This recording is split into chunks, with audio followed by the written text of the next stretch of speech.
Chef Ton, kenapa Chef Ton kalah pertandingan memasak?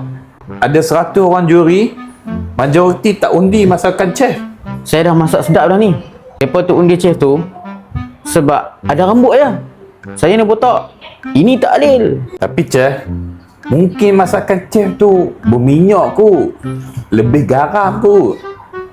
Chef tak rasa dulu ke? Bukan. Saya dah masak elok dah. Mereka undi tu sebab chef tu ada rambut je. Mungkin presentation chef tak elok kot, tak meyakinkan kot. Tak, saya buat elok dah. Saya hias pun semua cantik dah. Mereka undi tu sebab chef tu ada rambut je.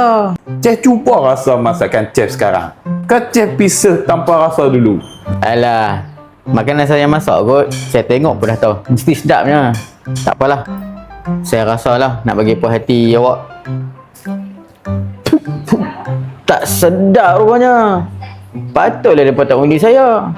Saya ingat mereka undi chef tu sebab chef tu ada rambut. Rupanya saya salah. Sebab tu chef kena muhasabah. Jangan salahkan pengundi, salahkan diri sendiri dahulu. Ringankan beban kami, hulurkan semangat anda. Maklumat ada di bawah.